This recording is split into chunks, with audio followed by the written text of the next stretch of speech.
morning and welcome back to Reaper Pro Tips with me, your host, and Disembodied Hands, Quinny, Disembodied Beard, John, and Kiki, who's just like, oh. Her first furry rump is the only part of her I can see, so I'm sorry, but it's all we get of Kiki today. Quindy, thank you, and I should say Zachariah, thank you for gifting Quindy the 3-month sub, and hello everyone. I hope you're doing well this morning. I was ill this weekend, so I was glad I didn't stream. I'm still a little wonky. It's really sucky when you're feeling better, but your stomach isn't feeling better, so you still have to eat crappy bland food. I would like to put a complaint in with the universe about this. Super complaint. Super huge complaint. Plus, I couldn't do all the running that I wanted to do, so I did like... It hit Friday. And then, like, it was like really bad actually Friday. Like I was just starting to kind of figure out something was really wrong on Friday morning, but I was like, I'm still okay. I don't get sick. And then yeah, boom. Your normal food is crappy and bland, so you sympathize. Oh, Gurnico. But yeah, so, I mean, the only good thing about being sick is that it allows me to eat actually one of my favorite kind of guilty pleasure foods, which I don't normally do because you guys know I'm low carb, relatively low carb and gluten free. But when I'm sick and I have to eat bland food, I allow myself to make grilled cheese fried egg sandwiches. So essentially grilled cheese with like egg in it. Essentially a breakfast sandwich, the universe's breakfast sandwich, right? And I normally never allow myself to have this. I don't even keep bread in the house. But I had to go out and buy a loaf. So I'm allowed to eat that. That will be my lunch, probably. But yeah, all my cottage cheese and yogurt, I can't eat it. Dairy is just super bad on my stomach right now. Apparently my lactose intolerance gets even worse when my guts are upset. Go figure. Yeah, the grilled cheese fried egg sandwiches. That was actually a staple when I was really poor in college, too, because eggs were cheap. And Kraft singles were cheap, and bread was cheap. So, no, very little. Well, actually, you get some vitamins and minerals from the egg. So I guess it's not. And the bread is probably enriched, right? In other words, we took all the nutrients out, and then we tried to put them back in. That kind of thing. But it is tasty. It is super tasty. You can get that nice brown crust on the outside with the butter. Yeah. So I am guiltily enjoying those while I'm not feeling like tops. But yeah, so there I am today. Otherwise, how are you all? I know it's cooler here. Like we had like weather sweep in, like our normal weather, which is actually cloudy in the morning. My dad always said when he lived here, when he was in the Navy, when I was a baby, he would always take his umbrella in the morning because he'd look out the window and it would be cloudy. And he'd take his umbrella and then by 11 or 12, it'd be like sunny and perfect. And it'd be like, ah! But that's what it is. Like our summer weather in this town is like, right now it's like just a gray overcast. And that keeps it cooler, right? And then when the sun finally comes out, it'll go up to like high 70s or 80. But it's nice. Oh no, fake slices are part of it, Kerniko. Because nothing melts like Kraft singles. So it's David makes fun of me for this because otherwise I'm like with fake or processed ingredients I'm like but for miracle cheese, as we call it miracle cheese because it will get Kiki to take any pill. So for miracle cheese I make an exception. So because it just gets so melty, and because it's what my mom used, like your parents, they weren't gonna buy high-end cheddar for your grilled cheese sandwich when you were a kid. No way. Okay, maybe some parents do, but my parents weren't gonna. So yeah, so it's part of that nostalgia flavor as well. So yeah, you can be disgusted if you like, but it's the way I roll when I'm sick. And I got up a little later this morning, but I finally am sleeping better. So it's just like everything hit at once. Because the sleep, like I started not sleeping well, and I think that was what lowered my immune system. Because usually, you guys know, I don't get sick. I'm not like, I haven't even like I've never even tested positive for COVID. Like, if I've had COVID, I have no idea because I never noticed it. So,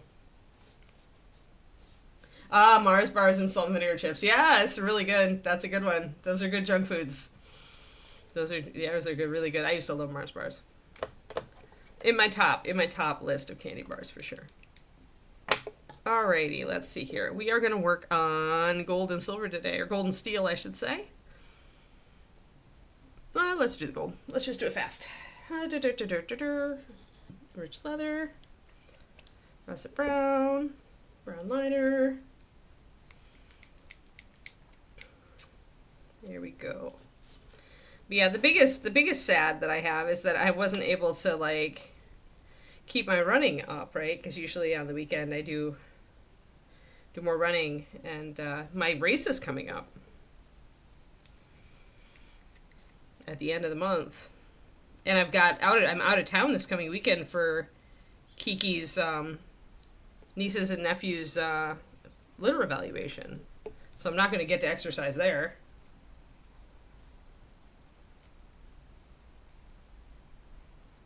Right, and the reason you use it for queso is that it's like, yeah, but because it melts, right, Twisted Oma? That's the thing with me, is I want the melty cheese. And I want the flavor, because like I said, my mom always used it when we were kids, so it totally is nostalgia. I know it's bad, but I use it anyway. To be fair, otherwise my diet is like really, really unprocessed. Like, I shop around the edges of the grocery store, I never go down the aisles.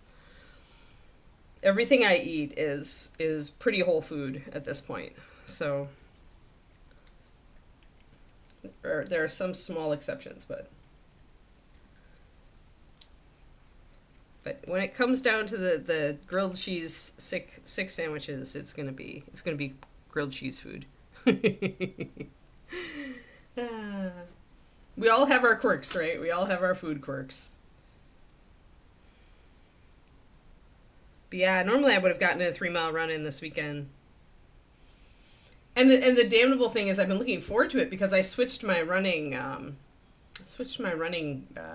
strategy. I realized my other running strategy with the walk run method, using lots of walks and runs, actually was not working for me because it would just encourage me to run faster when I was actually running. And I was essentially just going too fast for being a beginner to really get much benefit out of it. Like, you train different systems depending on if you're running faster or slower, as far as like your aerobic system or your anaerobic system. And what I should be working on is my aerobic system, which means running slower. But I was running way too fast. So now I've slowed down. And since I've slowed down, I don't need to take walk breaks hardly at all. Which is exciting, because even though I'm like the most glacially slow runner plodding along, I still can plod along without a break, which is progress. So I was excited to see if I could plod along for 3 miles and how many walk breaks I would have to take. But then I got sick. Sad face. Sad trombone. Total sad trombone.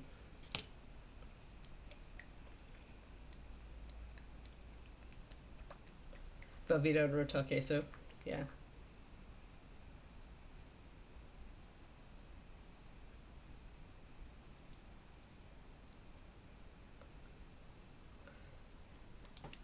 Yeah, I can't do the tomatoes.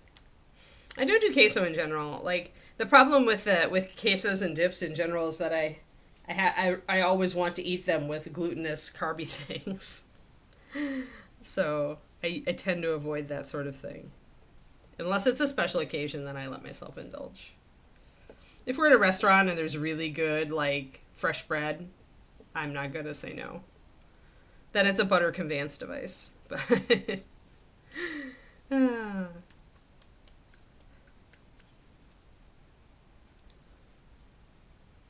oh, yeah.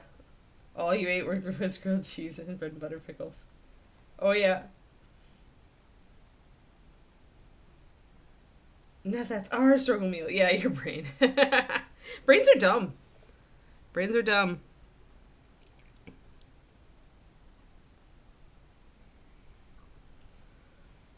I made one of my CrossFit people laugh, members, my fellow CrossFitters laugh, because he was like really like almost Olympic caliber weightlifting, and then he blew out his knee, and I was like, knees are dumb, and he just laughed. He like was totally surprised, and he's like, you're right, knees are dumb. Hey there, retired. You can lurk. Lots of lurkers out there. We love lurkers because they make our viewer numbers go up. So cool. You're welcome. And thank you.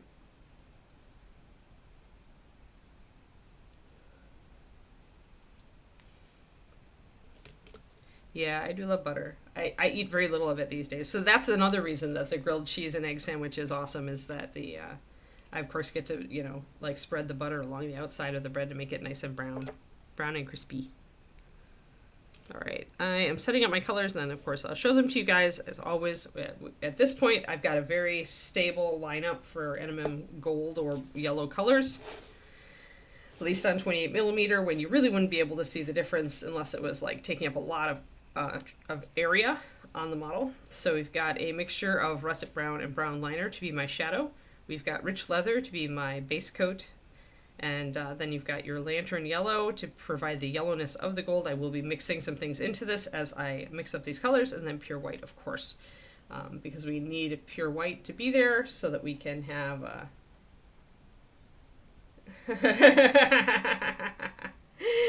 You seriously lurked there. You all caps lurked. Retired, that's okay. Yes, lurkers are the backbone of Twitch. Yes, it's true. It's true. Justin was wise. He was wise. Wise man. We miss our Justin.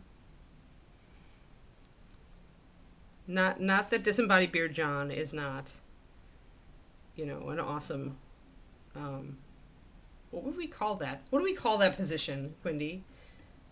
Like, they don't really oversee us, because most of the time they're just relieved that we run ourselves. All right, so after I mix up this white, I'm actually going to kind of dab off that color, and I'm going to just straight go to my yellow, and that's going to actually add a little bit of white for coverage into the yellow, and it's going to mute it out just a little bit. We're going to go and actually use that same brush to mix into our rich leather. Again, just to pop it a little bit of white in there and also a little bit of yellow. Then I'm going to actually take this back and put some rich leather into the yellow, which is going to darken it, and again, mute it out. Then we're going to go over to our shadow, where again, we're not going to rinse out a brush. We're just going to go.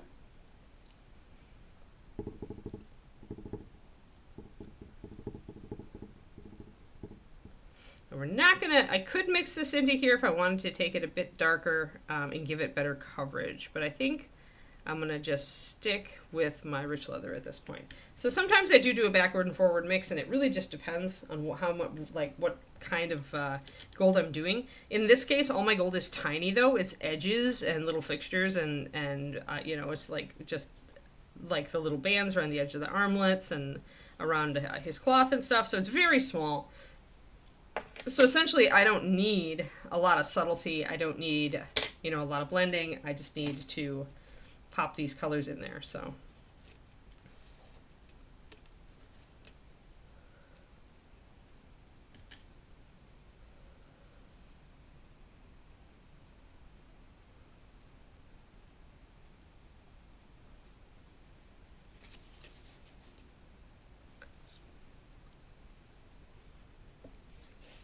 David's mom recommended a book for David and I to listen to. I think she thought we would like it because it's kind of video gamey. You guys may have heard of it. It's called Tomorrow and Tomorrow and Tomorrow. It's a big sensation right now. It's about two friends who start a video game company. But it's really not about that. It's interesting because the blurb is like it's apparently that she thought that she loved it, and it's got a lot of critical acclaim. But when I read the description, it became evident that it was an extremely emotion-heavy book, very, very deep, and like with a lot of like pain and angst, and as literary books are wont to do. So it's like somebody actually wrote literary gaming fiction, guys. Like, it's like, I don't even know how that book got published. Like, it doesn't have a genre. It must have been a fight. Or the writing is just that good. Apparently the writing is really good. And it is a known author, an author who's written stuff that people really liked before. But yeah, it's about, you get rich and famous, and then there's backstabbing and betrayal and, lots of personal angst and people hating each other and stuff like that. And David and I both prefer much lighter reads. Like, if I want to read gaming fiction, I want to read Ready Player One, right? It's that, and this book is totally not that. But I had to laugh because it's like, because it's just kind of like his mom doesn't, like, she loves literary fiction. The more angst he feels, the better, I feel like sometimes. And I just don't want that heavy fiction at all. So, like, I was excited to read about it, but then I was like, ooh, I don't know if we want this. And I told David, and he's like, yeah, because he and I are totally the same. If we want to listen to something, we want it to be lightweight. We don't want it to be all about, like, big, deep questions and, or at least if it does have, I mean, I like a book that has a deeper theme. Obviously, I write them, but I don't like it to, like, I don't like the darkness to be all over. I like something a little bit lighter that still says something about the human condition, because to be honest, a lot of the time I feel like that's life. Like, okay, life can have dark in it, but for the most part we seek out the moments of light, and we like to mostly live in the light if we have the choice. Some people don't. And so books that get too into the angst, I'm like, I don't like to live there. Maybe it's just me.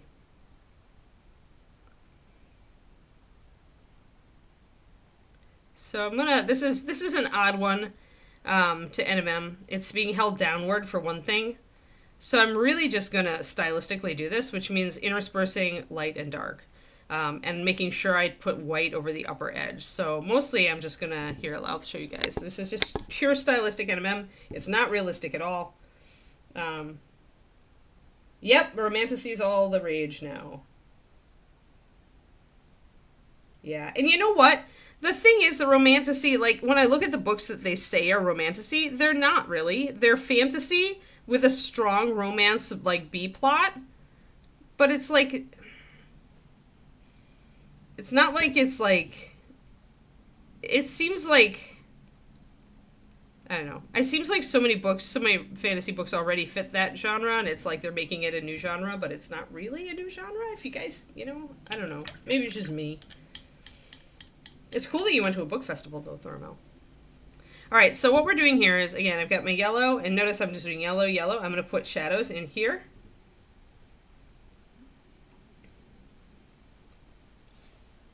I'm going to thin down my dark a little bit. Actually, no, I won't. I'll actually make a mix just on the top of my palette of these guys. That'll automatically give it transparency, because this color is more transparent. And you can do that. Like, you don't have to use water to make a paint transparent. If you've got another color on your palette that would work, that is more transparent naturally, you can just mix that color into your stronger color, and you'll naturally get some more transparency. So essentially I'm going to block in these. So we're alternating light and dark and light, right? That's what we're trying to do. If you're doing stylistic NMM, that's really all you need to do. And most of the stuff that you're going to be doing on edges and borders and all that is going to be that sort of generalization. You're not trying for realism on this scale.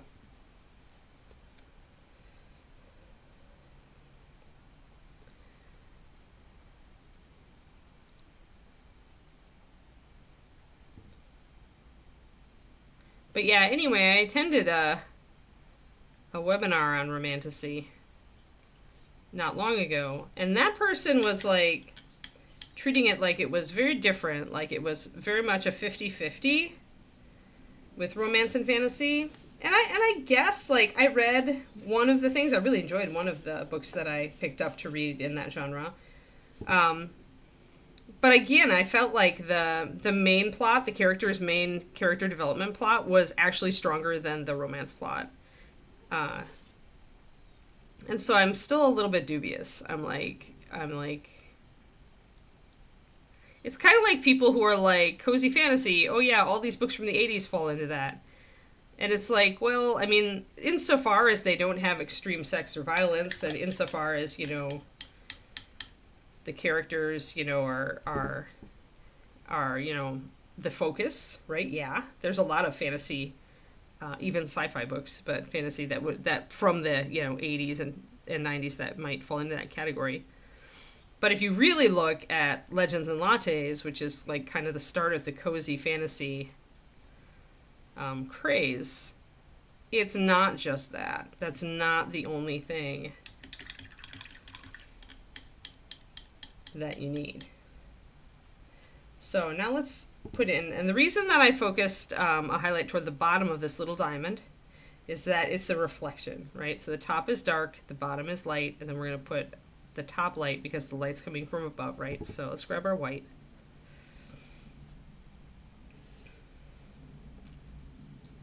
But yeah, so I'm a little dubious. When I see a book hailed as romantasy or under romantasy, I like to go and take a look at it and see, like,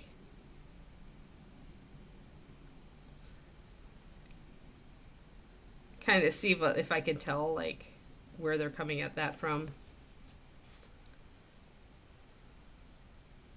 But you're going to see people branding their stuff as romantasy because it's hot right now, because everybody wants to read romantasy, essentially.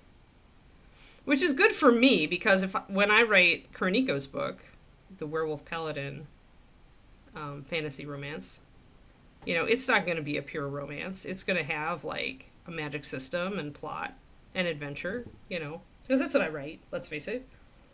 I write adventure fantasy. But I don't mind having a very, very strong romance line, and even I'm trying to make it actually equivalent. Like, making it of equivalent importance and weight to the plot. To the outside plot, I should say. Because that was kind of what I was led to believe, like, real romantasy would be. And it could be difficult, but I think it would be fun, and I like to do that sort of thing. I like having more than one beat sheet in a book.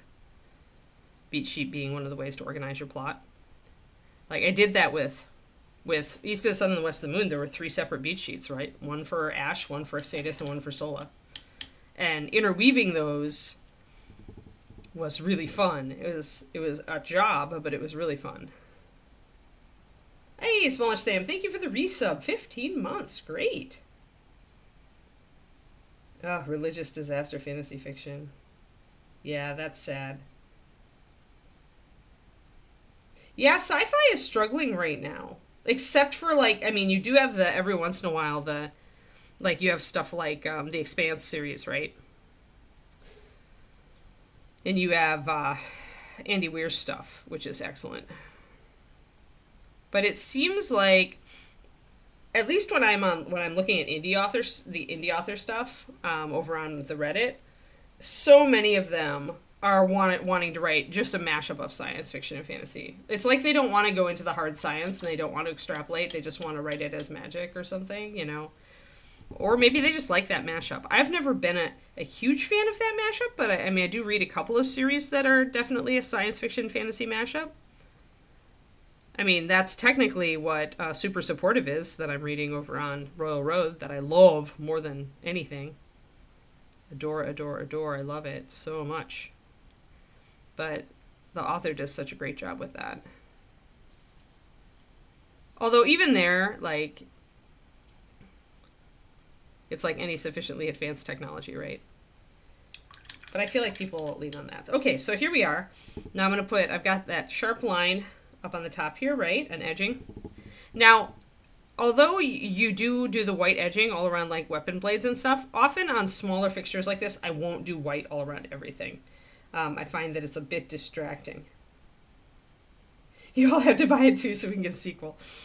Yeah, I actually, because I was sick this weekend and I couldn't do a lot of other things, I actually brainstormed a lot on that book, Kuroniko.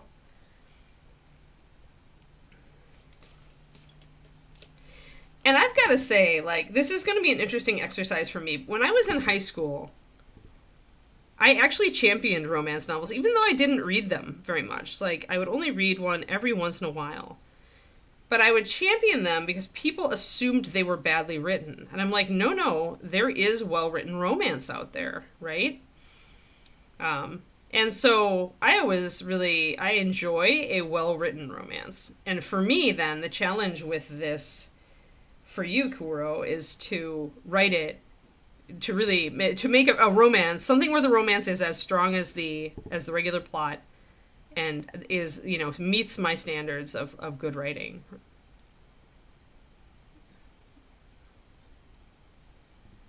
I feel that so many romance novels these days just the character, because they're so short, they don't have a lot of time to show a relationship developing, and I'm usually not satisfied with that. Like, that's why you can expect this to be a bit longer. Like, even if it might reach the 60,000 word mark, I'm not sure. But yeah, if you want to make good sci-fi, yeah, you have to be really good with your science. Yeah. Oh, and William Gibson, he's another one. Right, right. They may they want, there are a bunch of people writing in that area that want to do space opera, right? Which is great. I love space opera. Give me the space opera. I'm okay.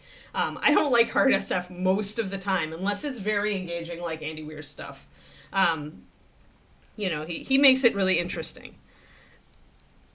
So anyway, so we've got another little highlight up here. See, so we've got highlights up here, and the parallel surface here also has a highlight. Then you got a shadow, and we don't have any room here to put a reflective highlight in because it's so tiny. So instead we ended up putting the reflection zone down here on the lower prong of the blade. And then I've got this little flash up here, and I think I'm going to put a little harder shadow in here because there's a separator in there. Like there's it's not all flat. This actually is a rounded area that comes in. So I want to define that just a little more. There we go. Oh, you like that, huh? See, I was just gonna make these one book at a time, and do a different couple with each one because it's fun that way.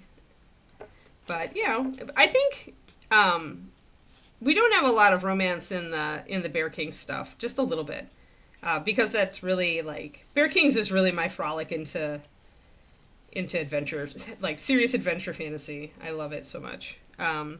But I do have books planned for the future that definitely feature a strong romance plotline. If I get around to writing... Okay. Sure, Koniko. Yeah. Yeah, I don't have to do that. But it is... like, if I get around to writing the urban fantasy that extrapolates from the Bear Kings, so essentially advancing my world's timeline until I can write it as urban fantasy... which would be fun. If I get around to that trilogy, it absolutely will be that way.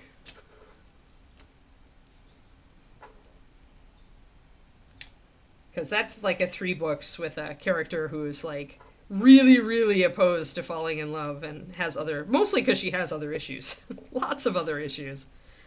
Which is what the trilogy is about. But yeah.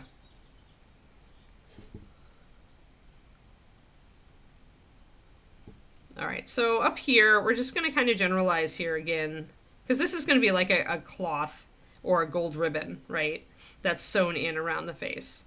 So I'm going to get the light up here, but I'm not going to make it quite as strong. I'm probably going to bring in some yellow and dim that down a little bit. More Bear Kings always welcome. Yeah, well, soon you will get to book 3.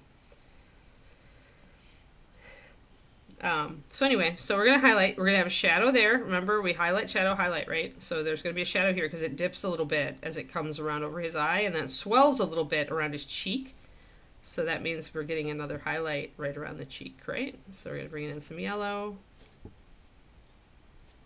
Doing some wet blending just on the spot. And then we'll throw that shadow in there. Thanks, Zachariah. Oh, early meeting. Bye, Crowley.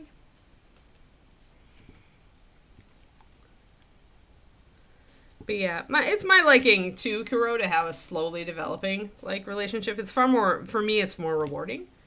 But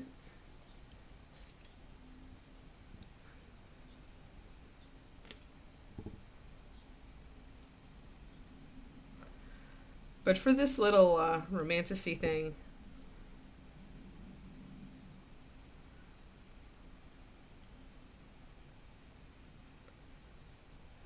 I wanted to try a more actual romance format and see if I could balance the romance plotline with the other.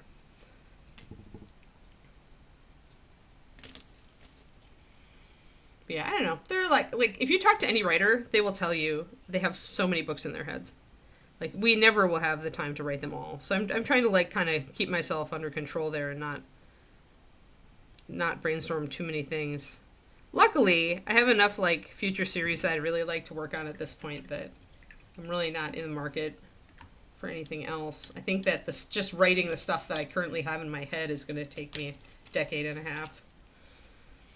That doesn't even like talk about the epic fantasy series if I ever write that. That's been in my head for longer than the Bear Kings, actually. Or actually, no, let's see. Would have been 90. Just slightly shorter than the first short story that eventually became the Bear Kings. So I guess about the same.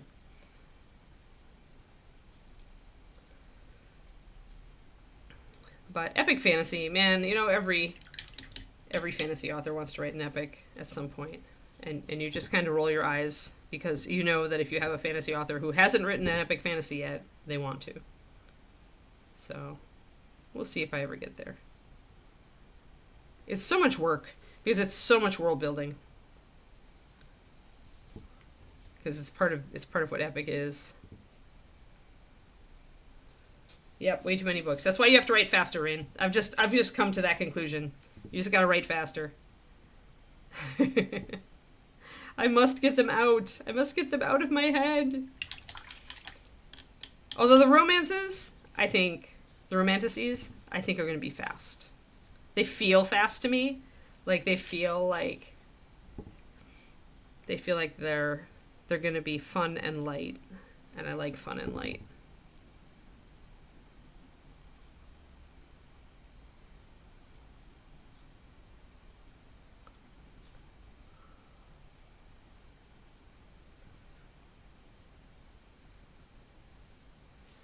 And I thought about doing a different pen name for these, but I think I'm going to keep mine.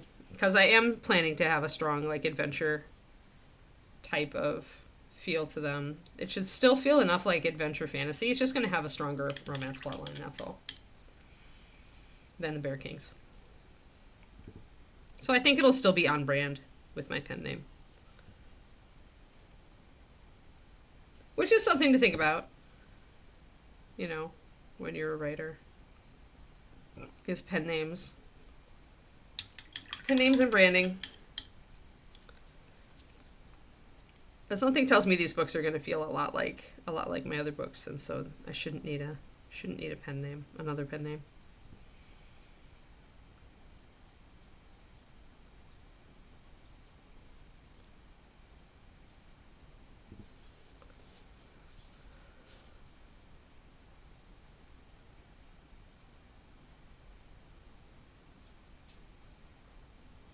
But yeah, don't worry about like not getting the rest of the series, Kuro, because since I'm pretty much a new writer and I never know what's, you pretty much, I just want to throw things at the wall and see what sticks. And I understand that a series you're gonna really be able to understand whether a series is successful until you have at least 3 or 4 books out. And for this, I think I'd plan a trilogy just to start with, or not a trilogy, but a set of 3 books. And then just see how they do.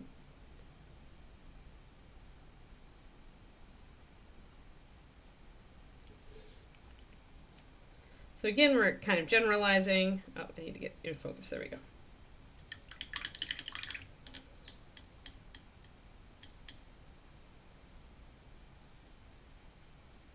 Yeah. Yeah, Amazon's getting pretty aggressive at trying to weed out the AI chaff. And I don't know, it's sad that people are doing that. It's sadder that they think they can make any money doing that. Like, it's rare for writers to make money. It's like these people have bought into that whole premise of if you just write a bunch of books, you'll make a lot of money. And so they're like, oh, I'll use AI and write a bunch of books. And what they don't realize is that 90% of indie authors make nothing even when they're writing their own books.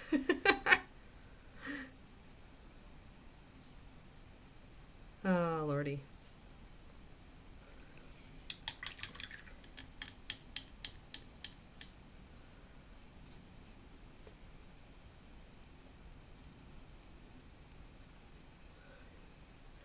No, it's not a good feeling, but it's the truth. I mean, the sooner that you understand that it's going to be a hard road, and the best you can do is to write the stuff that resonates with you, that you feel you can write the best, and to keep working on your craft and to keep putting books out, right? That's the thing. It's a very long game if you're going to be a success at it, unless you're a unicorn, and unicorns are rare for a reason.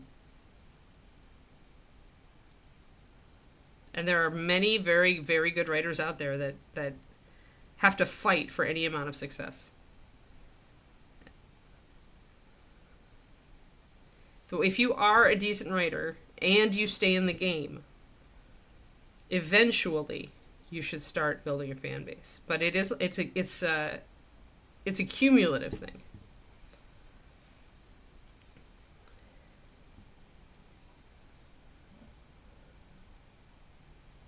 Yeah. Yep. Yeah. Yeah. Because children's books can be simpler, right? So it's even easier for AI to produce them. Because they at that point, you've got a lesser vocabulary, right? You don't have to. In children's books, the prose is often, stilted or simplified. So AI isn't as obvious necessarily unless you know what you're looking for. And children's book market is... Kiki, that's enough, please.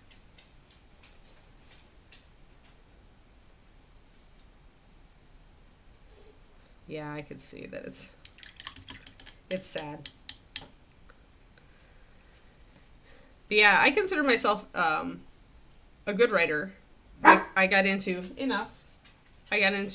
a very good writing workshop that had hundreds of people submitting manuscripts to get into it, and I got into it.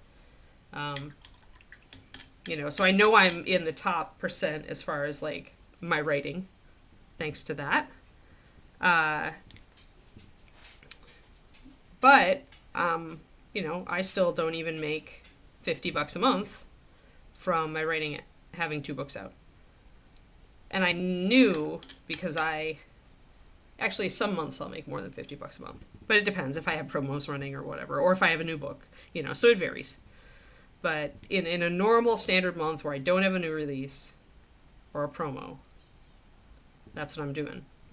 And that's just, I knew that I was going to be in that boat probably because I did a lot of research before I published. But yes, yeah, Kiki disagrees with AI. Yeah. Yes, for sure, Thormel. No, they're just terrible. I was just saying, I wasn't defending them. I was just saying I could see why people would think that AI would be a way to do children's books easily.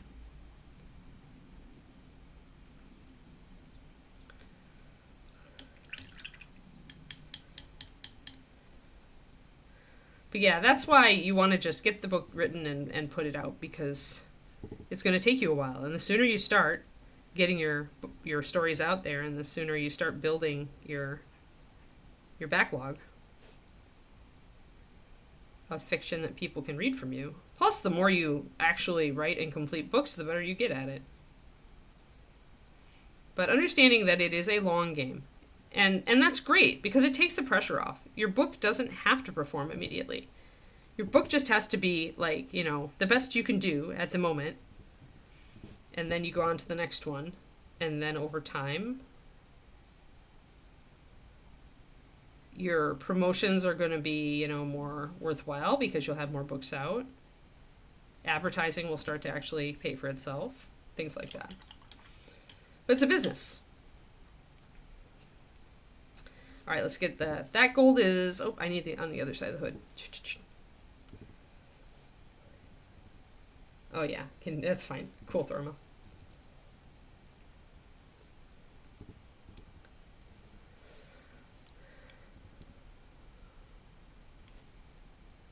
I just realized that I may have sounded like I was, and it's like, nope. Did not mean to sound like that. But yeah, it's a hard road out there for authors. But, you know, it took me a long time to build my Patreon, too. And the Patreon's a lot easier because I can put out, you know, I put out a lot shorter pieces of content, and I can put out a lot more a month. Whereas with novels, it takes a while. So I'm cool with it. Like, I'm actually really pleased with kind of my emotional state about the writing right now. Because I didn't have to try to get there. It's just like I really feel like I internalized the fact that this is going to take a while, and I'm okay with it. And it'll take as long as it takes, and I'm already happy to have, like, I have 3 books out, you know. A year and a half ago, I had 0 books out, or I'm about to have 3 books out. Like, that's huge. That's immense. I love it. I'm just happy that I finally went with my dream. I just finally went, you know, screw it. Everything, you know, creative resources online, they're all going into doing this finally.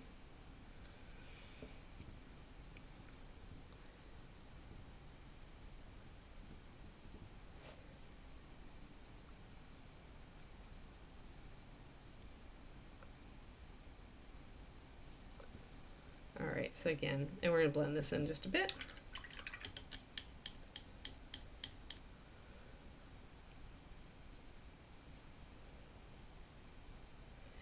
You know what? I disagree with Germ on that one, Rain, and I'm going to disagree with him on that because I think the problem, and I've talked to George, by the way. I do work for him. I paint miniatures for him, but I feel that now is very different from when he started writing. And if you want to be successful in genre fiction, people want a series. George was very lucky to be, like, to get success with standalone fantasies. Like, now, I think it's a lot rarer to do that. And then, though, you look at, yeah, I guess he wants you, his point is that you should learn your craft before you try to dive into a series. But at the same time, yeah, I don't know if I agree. We all have different mindsets, right? Every author is going to give you a different mindset.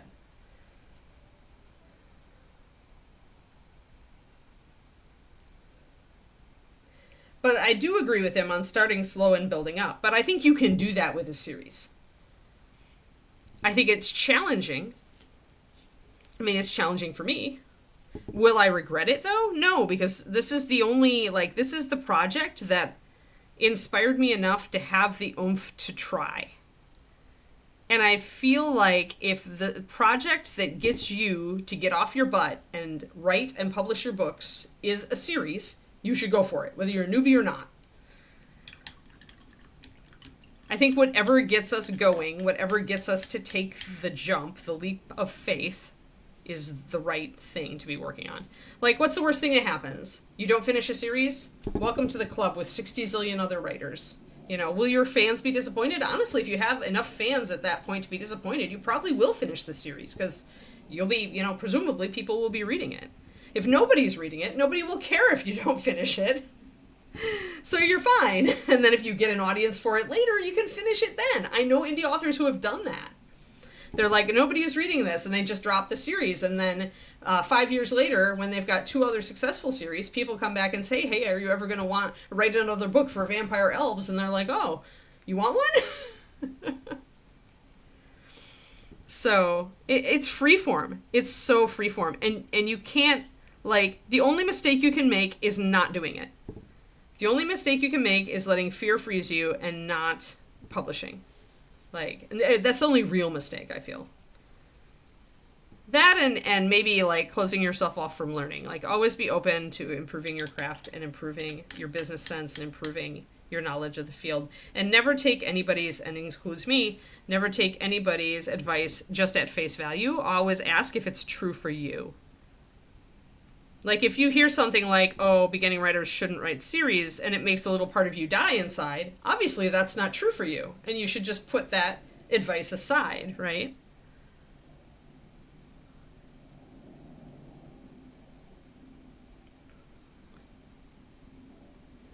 And what Gurm doesn't say is that he had a very rocky road.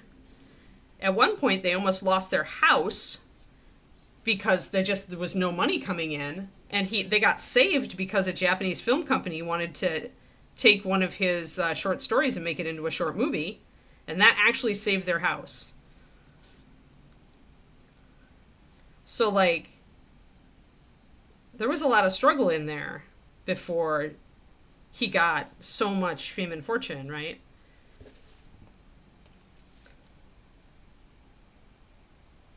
Right. See, Richard, that's the thing. And that's why I feel like now, I feel like back when Gurm was first writing, I feel like that was absolutely a good advice maybe, but now so many people want series.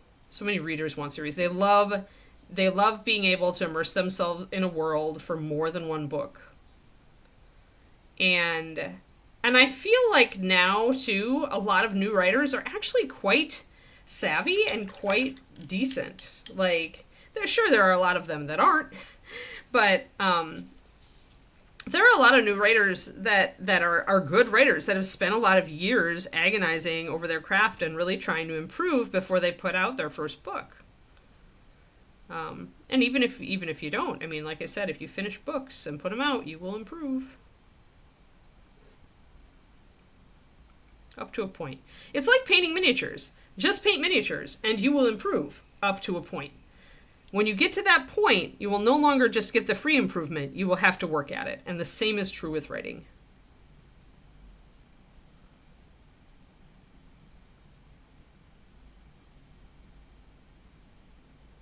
And some people are just happy when they hit that point to just not decide not to work on it and just stay at the level they're at. And that's fair. And some people decide to, like, really pony up and try to write, like, the book for them, right? And that was George with Game of Thrones and the Song of Ice and Fire.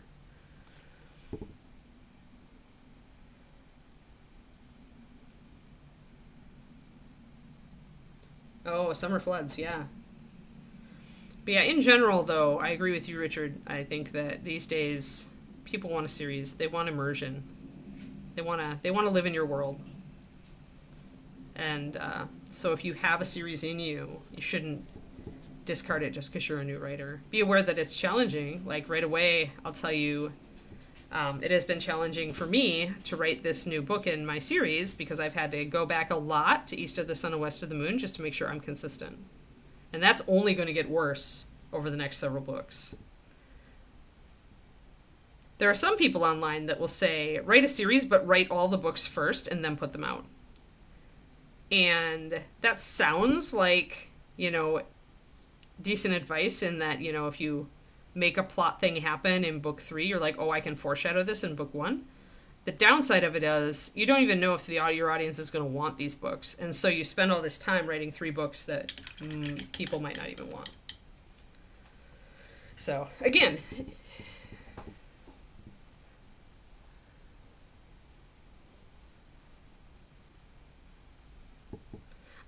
yeah, but AI learns because, taking probably the majority, right? AI is looking at the majority of successful blah. You want this, so the majority of successful blah does this. Like, if I ask AI, I've asked AI things, like, just experimenting with it when I was first doing it, like, best ways to plot out a novel, da-da-da, things like that. And it really gave me very canned advice that pretty much, it just took the most looked at web pages and it picked things from those. So those are pretty much what it's doing. It's trying to find all the information out there, see which stuff is the best entirely based on who views it, which could be actually not very good, how many people view it, and then giving it to you. So you don't have to go and read all these articles and look at all those web pages.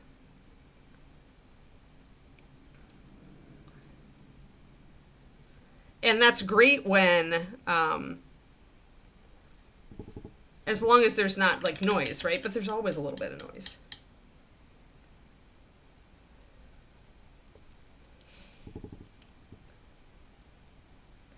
Yeah. Yeah. If you look at some of the successful fantasy series of the past, the early books are pretty poor. Yep. Yeah. I never got further than the first book in Shannara, I think. I only read Wheel of Time because I had a coworker reading it and I wanted something to talk about with him when we were at work and really bored. And he was a fanatic about Wheel of Time. Though I had a lot of problems with Wheel of Time, but yeah. But yeah, so often the first books of a series are a little bit weaker or not.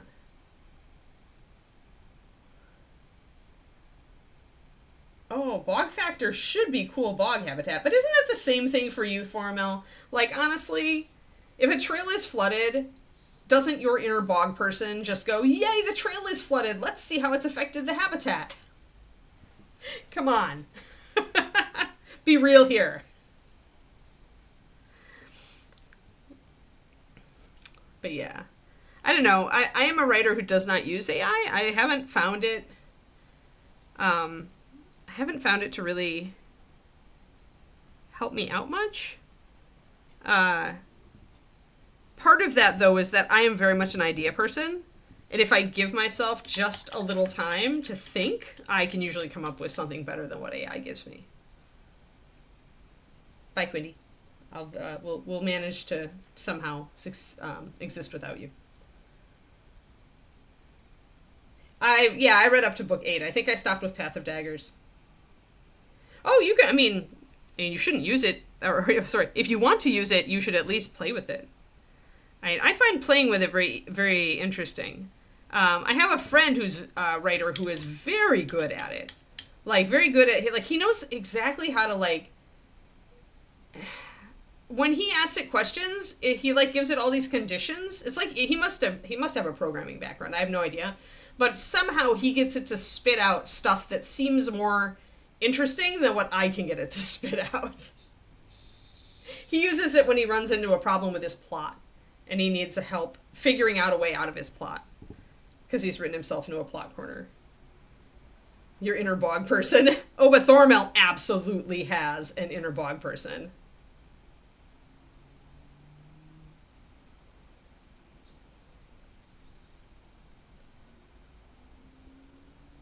It's the Xanth series, Twisted Noma.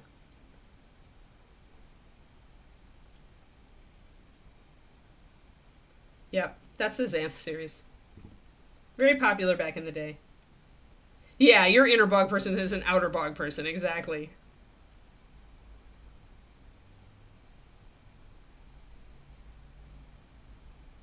Random wetland info. Thank you, Thormel.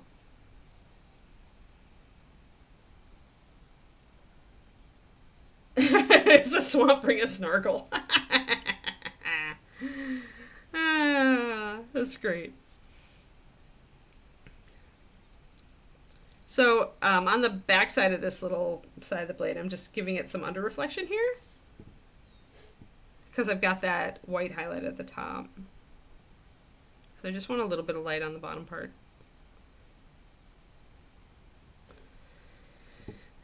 But yeah, I'm not anti-AI or pro-AI, actually. I try to keep a balanced mindset about it.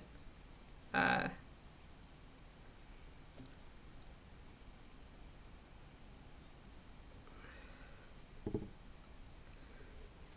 I feel like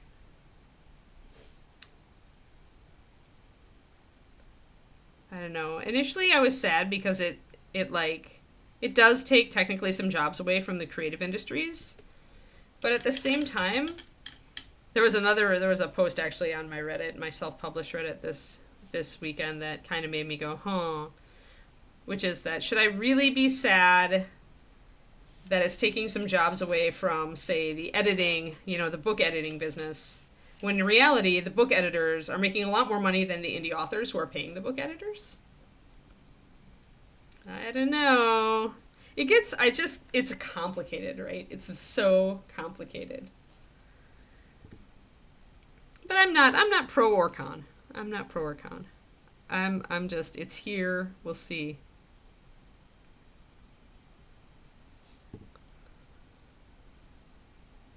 Just like Pandora, you can't put it back in the box. There we go.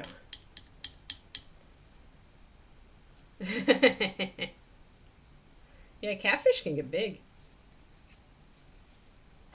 Bog snorkeling.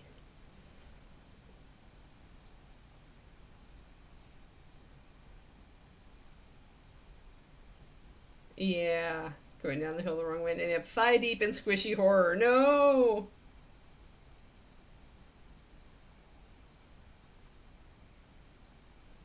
Yeah, yeah. You know. It's also being used to do cool stuff.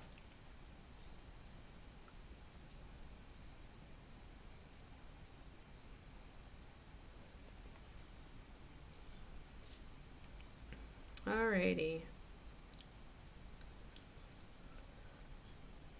There are sometimes types of editing, though, that it's not going to replace, or at least in its current iteration, it cannot replace, and that's developmental editing. Like an editor that will look at your plot and your characterization and your character development and like tell you where it's weak, where it needs to be fixed, where it's inconsistent, all that kind of thing. Developmental editors are worth gold. And that's something that AI is not capable of doing at this time. Not even close.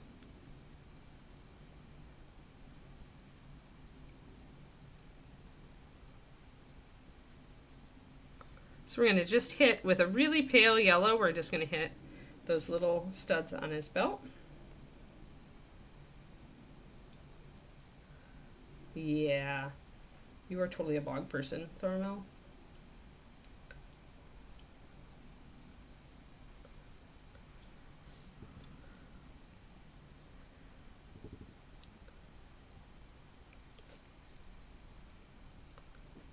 Alright, so just a little bit. You don't need...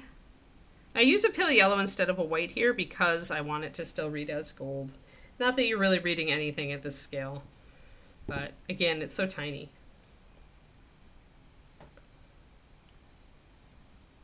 Nice, Cornico. Yeah, they get big. They will eat anything.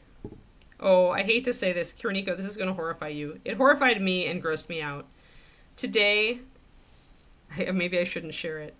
Today, David took Kiki on a walk in the morning, and they found an egg that had blown out of a nest, and before David could do anything else, Kiki ate it.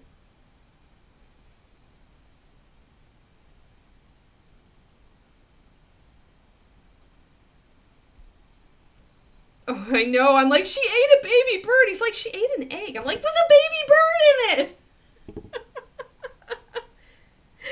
I was like full of horror. Like I was so grossed out. I was like, oh no. And now she's gonna want to eat the birds at the bird feeder. She's tasted flesh. He just laughed at me. Bird flesh. Egg shaped bird flesh.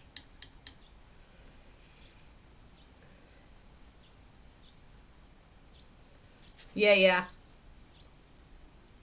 Yeah, it definitely is uses, Laura, agree. That's why I'm neutral on it. It's got goods and bads, like so many other things.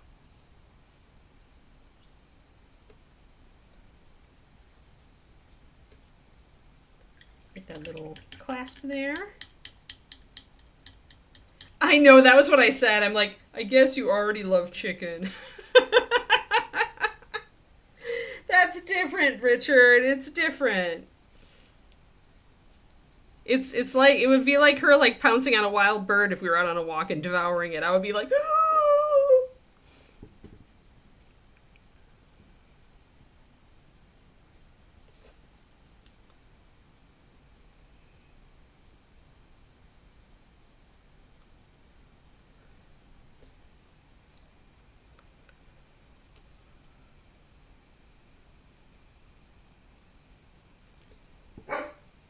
enough, Barky Face.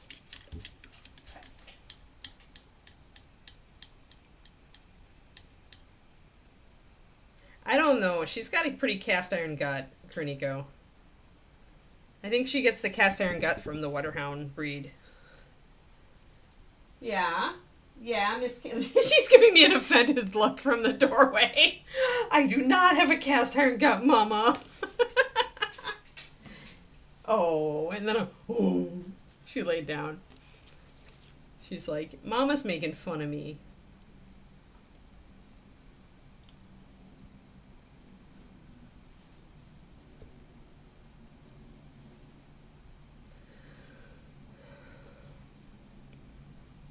Yeah, we'll see if she we'll see if she even has an upset stomach. I mean, the eggshell, as long as she crunched it up, oh, shouldn't be too bad because I mean, raw fed dogs are, given ground up eggshell as a calcium supplement sometimes. But I don't know. I guess we'll see. It was a tiny egg.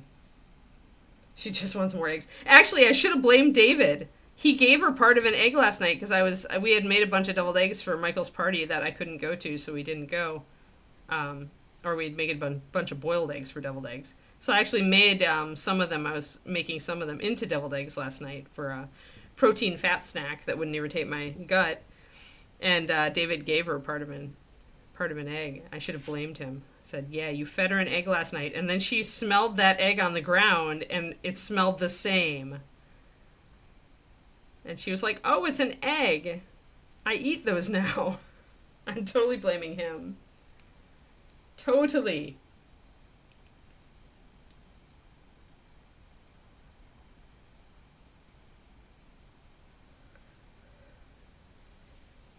I can't guarantee your listings wouldn't drain the life out of you. Oh no. You're undead and we didn't know it, Laura?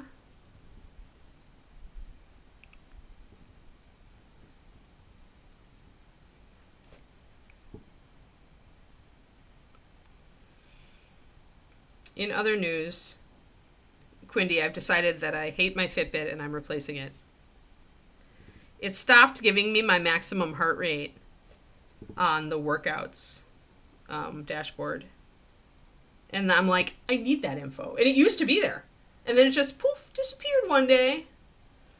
I'm sure it didn't disappear if you pay the money.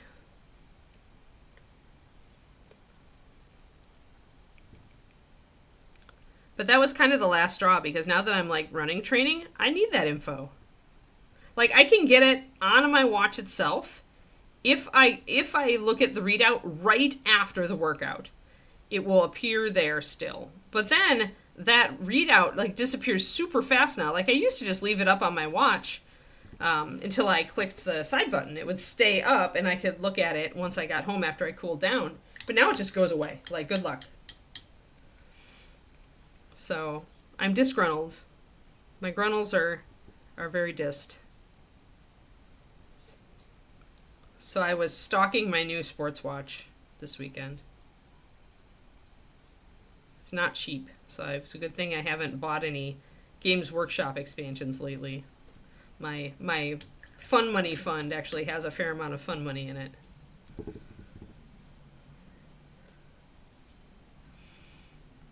But I think I'm gonna get myself a Garmin. It's supposed to be a lot more accurate too. Like the Fitbit does not accurately record distance very well. And now that I've been actually testing it for that, I see that it doesn't. Yeah, I'm gonna get a Forerunner 265, I think. I'm excited. Mostly I need that distance accuracy. They have a more accurate heart rate sensor than the Fitbit does.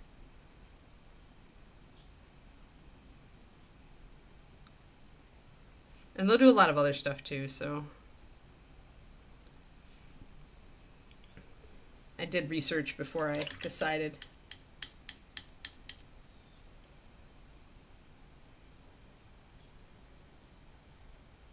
Ah.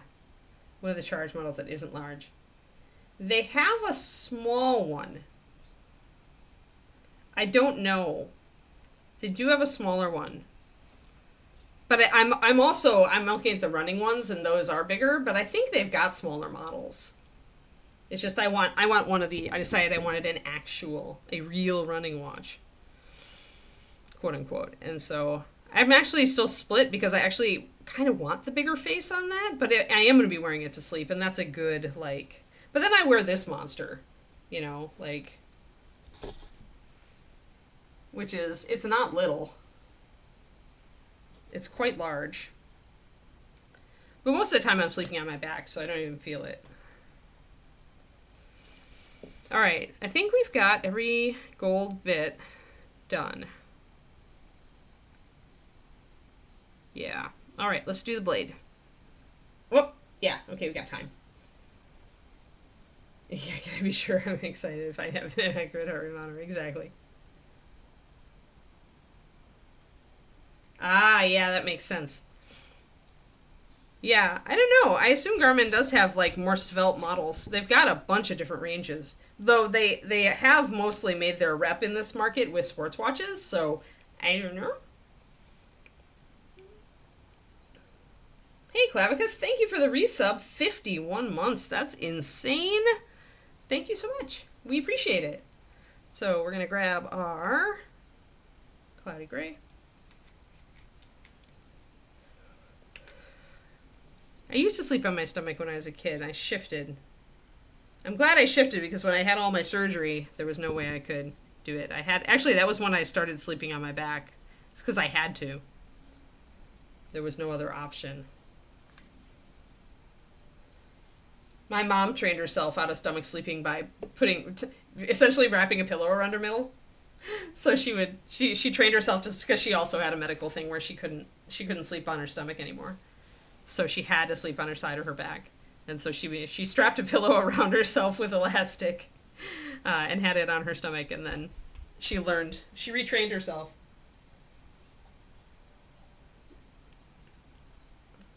All right, let's see here. I think I'm going to put just a tiny bit, and I think I use cyan blue or tropical blue on this, so let's just grab a tiny bit of cyan and drop it into that gray.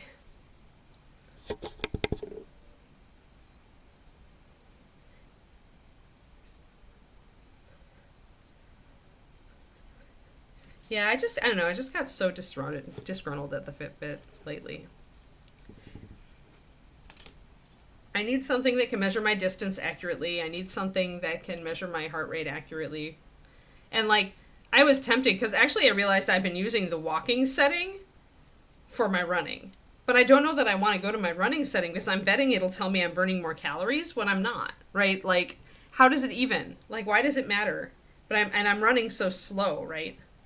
But it doesn't know that necessarily. I just don't trust it anymore. I realized I didn't trust it, and I was like, all right, we're gonna look at our fun money fund, and we're gonna see if we can afford a Garmin.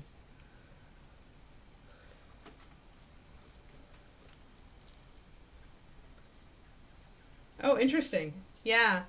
Yeah, often I have to fall asleep on my side, and then I wake up, I'm on my back. Funny. Why are humans weird that way? I don't know.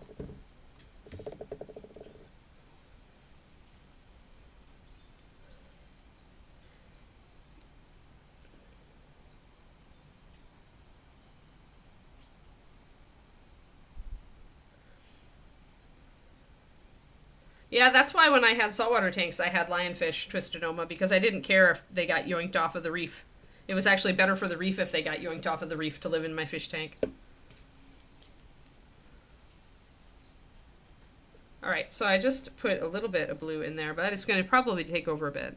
Yeah, we went... See how much that blue diffuses? Like, blues diffuse really fast. So that's super blue, so we're going to just put that over there, and then we're going to pop more gray into it. It is a pretty gray blue, though.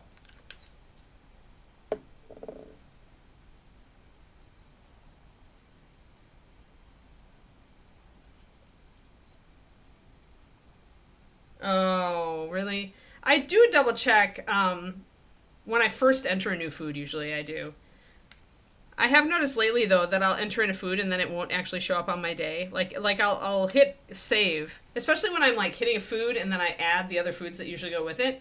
But for some reason, like it'll register like that I double click a food and then it won't put it in, and then later I'll figure out that it didn't actually register it, and then I'll want to kick it. Oh, look at that. Wow. Still too blue, folks. Still too blue. I should have just put a tiny little bit on my brush. I should have known better, but I was all distracted by hanging out.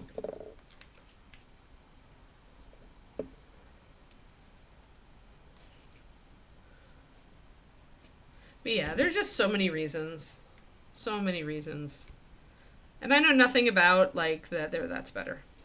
That right one is better. It's got a little bit of blue in it, but not a lot. I'm going to put a little bit of white in it to get coverage. Back.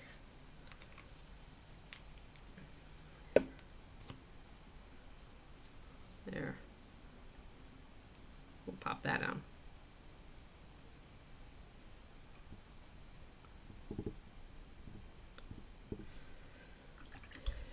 And I want to get a shadow mixed up actually. So why don't I grab some Death Knight Black? It's right here. Right next to us.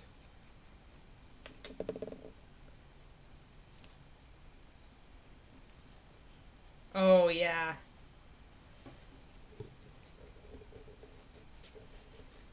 I think they're just like, probably their system been flooded with user entries. Like I find user entries that have wrong stuff, that have like, that don't have any nutritional info entered. They just have the calories, you know, stuff like that. It's very annoying. All right, so grab some Death Knight Black, put a little brushful of my gray into it to make a shadow. And I've got my pure white over here. I'm going to mix it up and actually add a drop because it's drying out.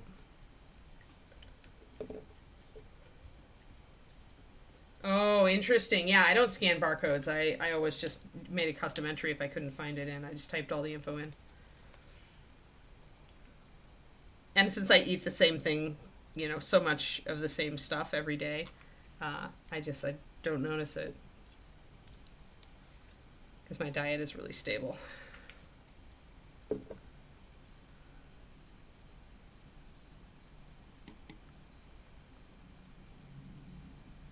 There we go. Yeah, that's just not good.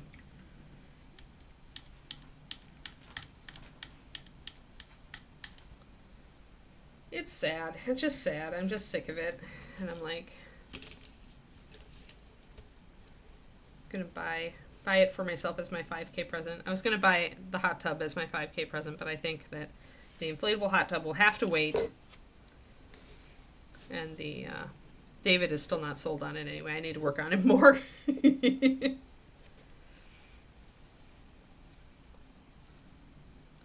All right, Rask, let's get your blade done. Actually gonna do a combo.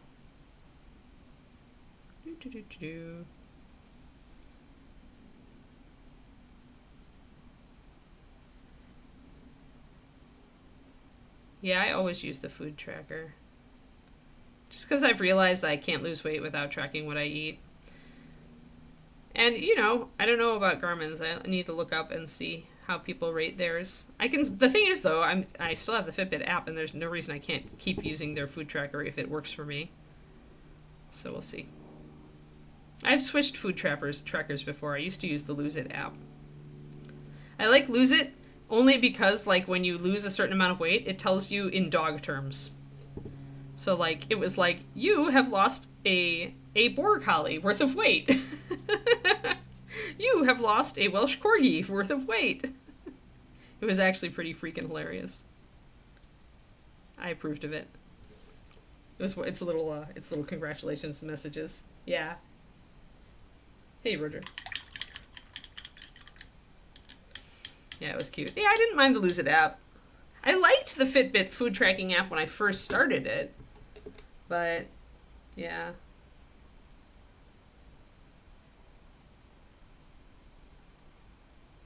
Oh, I forgot that. Crap.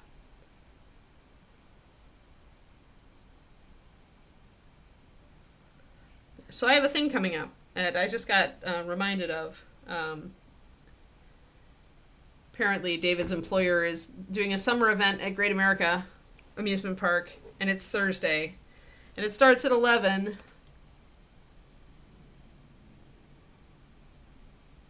So maybe I'll stop, I'll stream just like for an hour on Thursday. I still want to stream. I don't think we have to go for like the whole thing. I think we don't have to be there at 11. So I'll check with David on that. I'm glad he reminded me because I totally forgot. But yeah, I like amusement parks. I haven't been for a long time. I worked at Six Flags Great America when I was a teenager for 4 years. So I'm very It's fun to go to amusement parks when you know what goes, like what the behind the scenes look like. Backstage, as they call it. All right, so looking at the sword, again, we know that our light source is coming from above, so let's just get close and push this out. So this upper area is going to be where most of the light's coming, which means there's going to be a shadow right under it.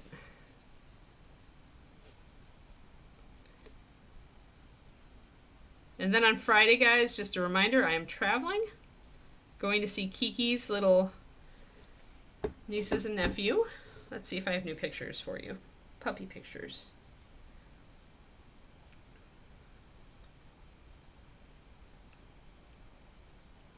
Oh, the cute. The cute. The cute. Kiki's little nieces and nephews. So cute. Oh, oh, oh. So cute. So cute, everybody. So cute.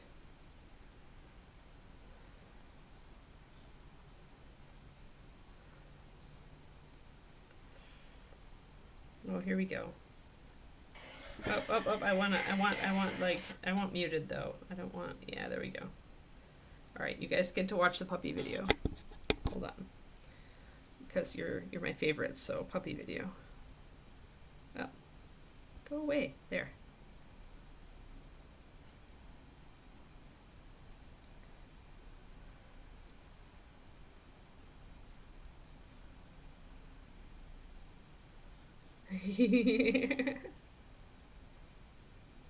Puppies, puppies, everybody, puppies, puppies. There you go. Very cute.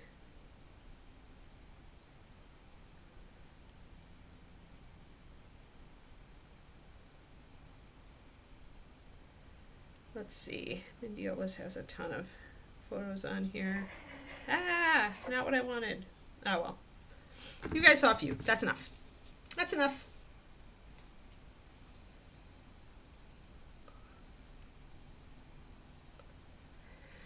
Yep. So I get to go and play with those and help do their evaluation. That should be super fun. And that'll be Friday. So Thursday will end a little short, and Friday I will be gone. I will be back Monday as normal, however. And I think I have a doctor's appointment the next week. I don't remember when it is, but it's probably in the morning because I think that's when she does in-person appointments.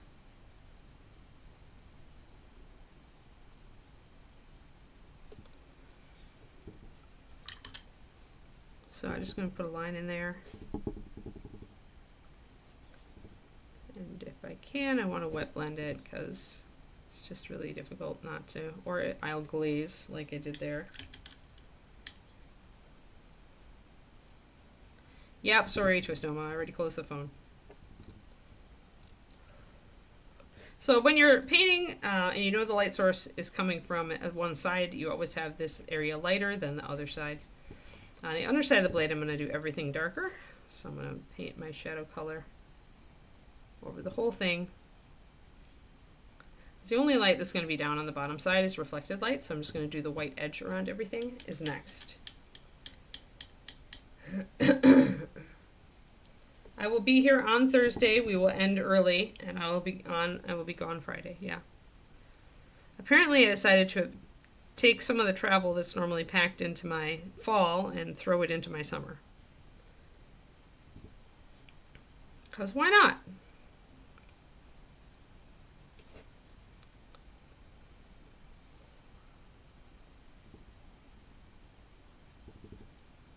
I'm not looking forward to the flights. Ah, my brush is too wet. You can tell your brush is too wet when it just doesn't want to unload. So when you get a bunch of puddles like this, big fat puddles, and they aren't going smaller as you go around, that's a sign that you probably have too much water still in your brush since you rinsed it out before you reloaded it.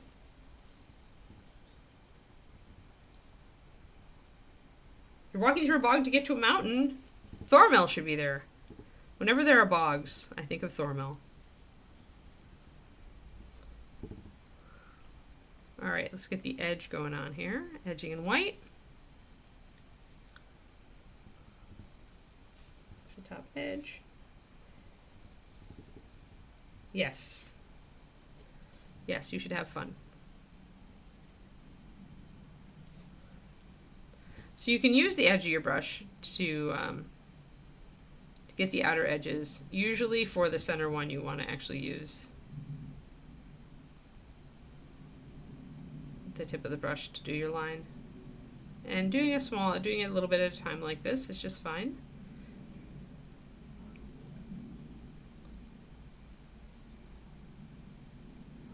I get a little wobbly in there now, so I'm going back in to fix it.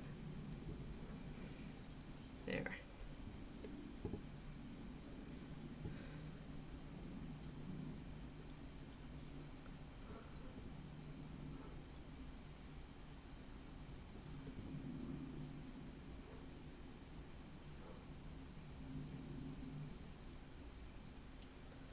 There. There's only room for one bog person in this chat.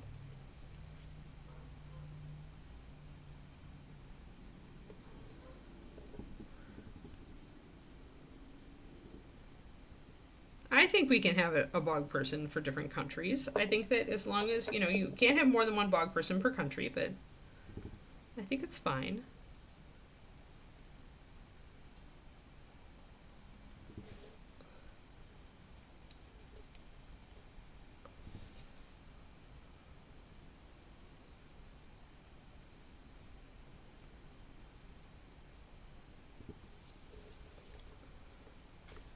A little bit of that. So very cold and soul destroying. Unlimited bog people. You guys are something else.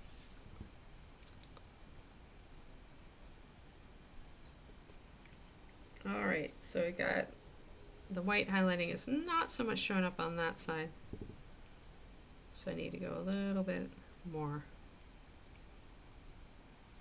There. There we go. Shiny. Shiny. It doesn't quite go all the way to the top though. There. Now, I want to put some shadows and highlights. I prefer Block Monster.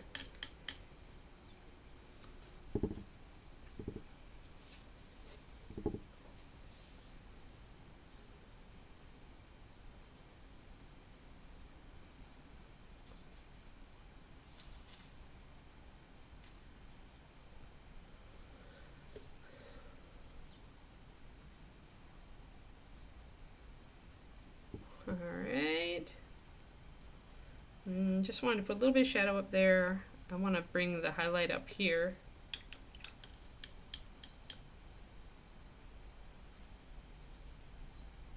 Oh, Richard, why did you do that to yourself? You should know better. Don't tell me you already got, like, happy painting green again. I wanted nothing to do with green for at least 3 years after I was painting Wood Elves.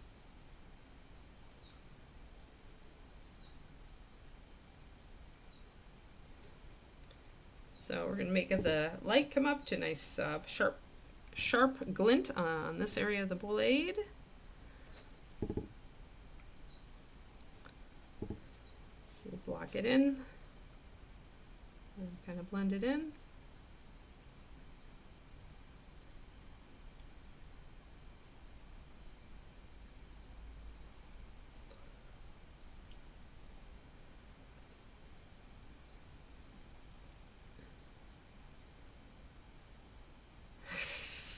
Zechariah.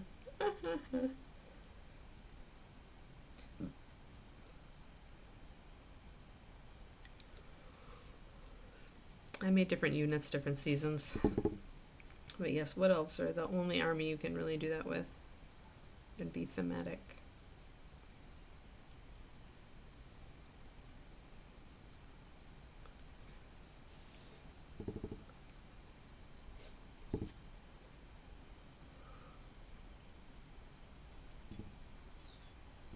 Oh, some guy in France. Alright, I guess. We'll blame the French guy.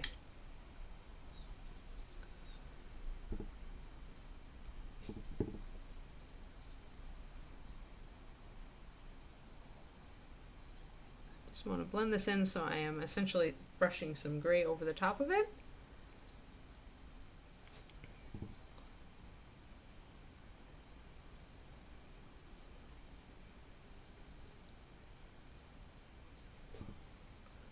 There. Like so.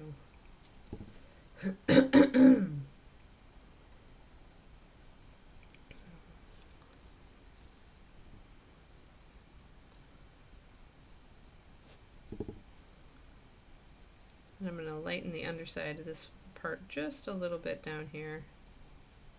A little bit of under reflection.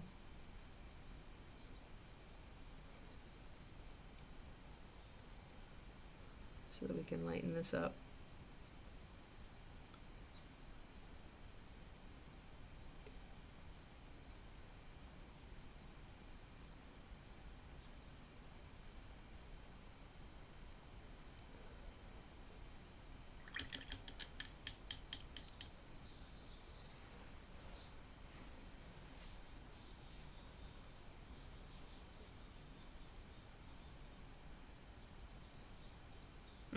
Probably, yeah, too much green.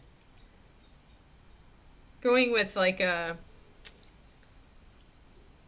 white and a dark gray for the, and the driftwood brown or something like it for the bark. And then, and also for the dead leaf colors. But I also put like some, a blue in mine, a blue-gray. So like that brown, a blue-gray, a dark charcoal gray, and a white worked out for my wood elves. You lose the green, so you know you've gotta just resign yourself. You don't want to put the green. If your winter elves are screaming sea elves, then you've got too much green or green blue in there. There should be 0 green in the winter.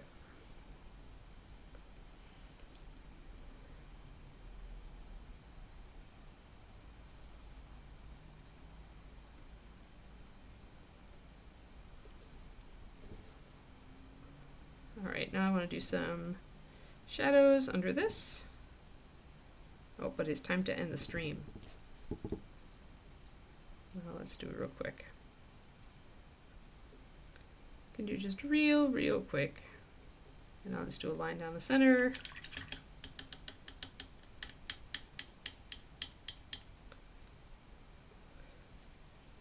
Yeah. Well, I don't know. Maybe, yeah, I can't think about how to do. I made mine blue, purple, dark gray. I did throw some purple in.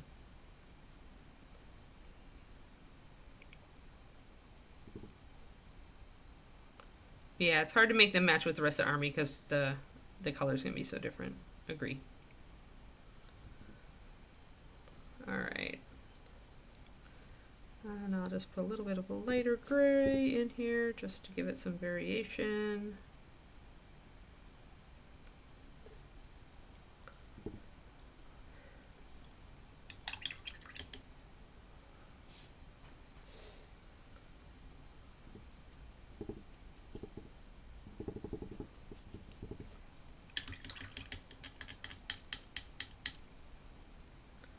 See in autumn.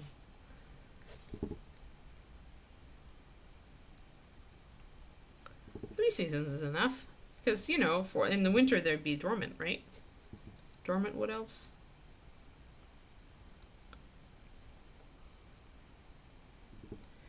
There we go. Just a little bit more shadow, and we got it. Just doing a little bit of under reflection here.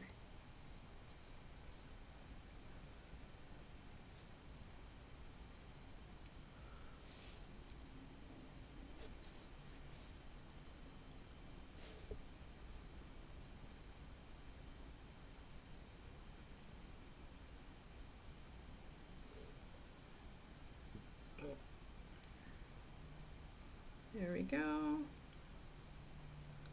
Feel like that's pretty good. The underside's always going to be a little dicey compared to the top, but at least the top looks good. Alrighty. I think we have a bunny. I just did not want to stop like a tiny bit, before finishing the bunny. I believe we have a rabbit, and now we must base it. See, sons.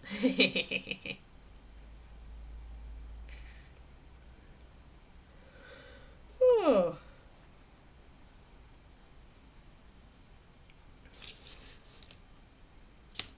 Alright, yeah, so we've got a very grassy base for him.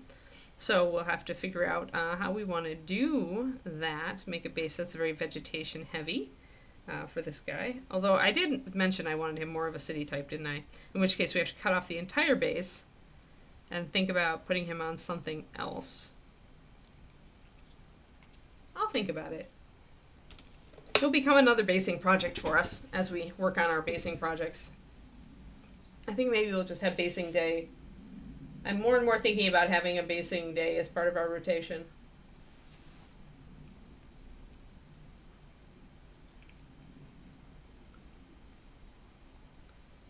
Yeah, I mean, he's just bright, right? He's just bright. I wanted him to look very jester-like in a lot of ways. Very flashy. You know he loves color spray. That's probably his favorite spell.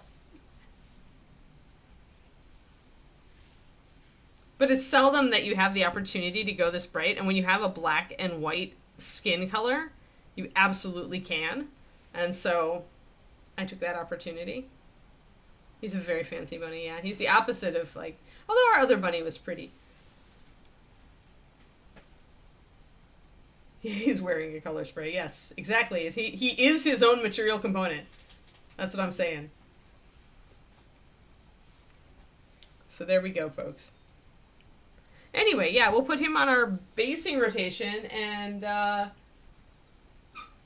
which one do you guys want next? I'm kind of thinking Dwarf Cleric, because I love Dwarf Clerics, but which one would you guys rather have next? We'll still use the other one, we just won't start it as soon. Do you have a preference? Speak up, speak up. Quick, quick, get in the chat, get in the chat! Okay, good. Dwarf! We'll channel Luca. We're gonna channel Luca. They're both from the same thing.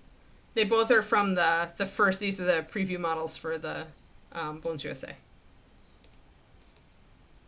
So they're both part of that set.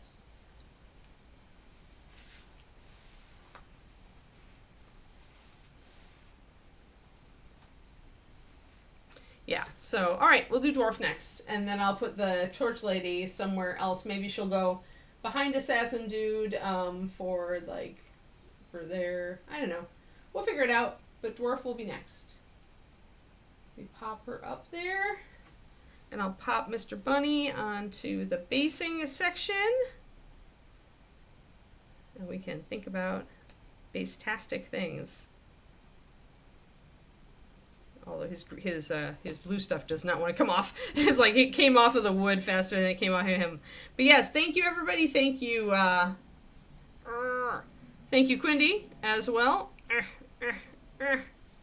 for being here and herding ye old cats. Korniko, have fun on your adventures. And I will be back tomorrow, and we'll be working on Orc, who is really coming together now. I really like her colors. She is coming together. So we will Orc tomorrow. Yes. Thank you, everybody. Have a great one, and I'll see you then. Bye-bye.